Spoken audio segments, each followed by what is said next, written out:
Thank you. The last time I spoke, yes, thank you. The last time I spoke, I talked a little bit about, I kind of showed you how we do presentations in front of our prospects. And the reason for that is because it's so widespread what we can do, what we offer, and how we can help customers. Today I want to just go a different path. Okay. Again, I started in telecommunications back in 1987. I've worked for a number of different manufacturers, vendors that provide hardware, carriers, and that kind of thing. So I have a pretty well-rounded background in telecommunications. I have many, many certifications and qualifications in everything from networking all the way out to the carrier services. And so it's not about just walking in and being able to sell something. It's really about learning your industry and knowing it inside and out. Where I've been is I've had I've worked for 2 manufacturers, I've worked for 2 carriers, and I really truly understand the industry.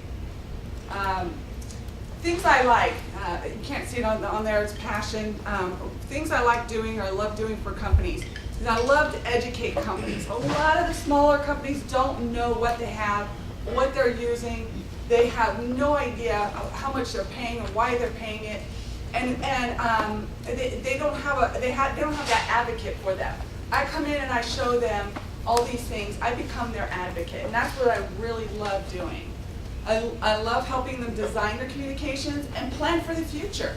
Understand the technology and what the technology is going to look like in 3 to 5 years. How's that going to benefit or affect their business? I love making sure that companies aren't being overcharged for services. My biggest passion is showing them what's going on with the big bell companies. AT&T and Verizon are very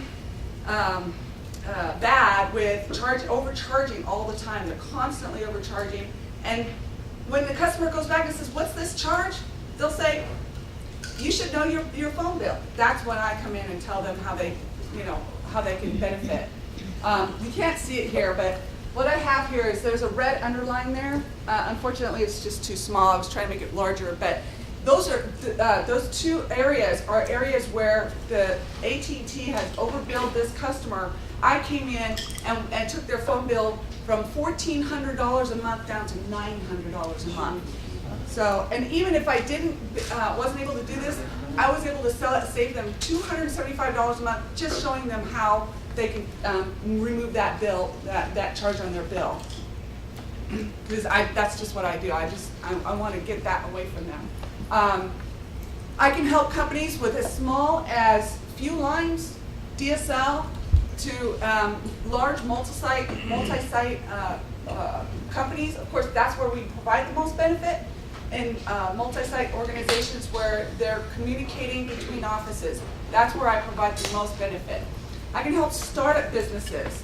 A lot of startup businesses will just pick up the phone and call AT&T and not realize what they're going to be charged at the end of the day.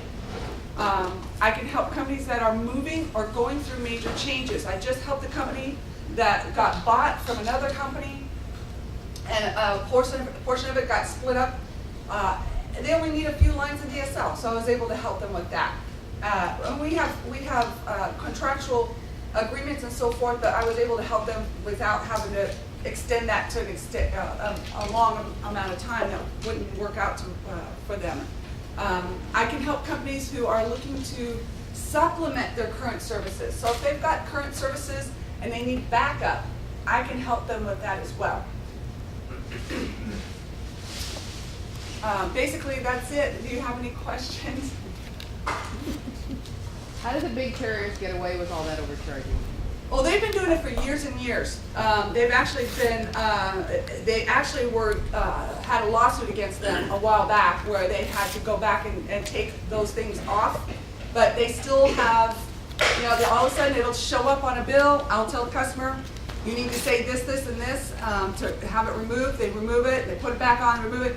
The thing is that I finally got an answer as to why they do that, and a lot of it has to do with the fact that a lot of people default on their contracts.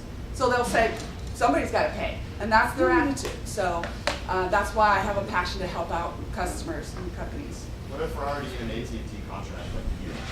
Yeah, stick with it.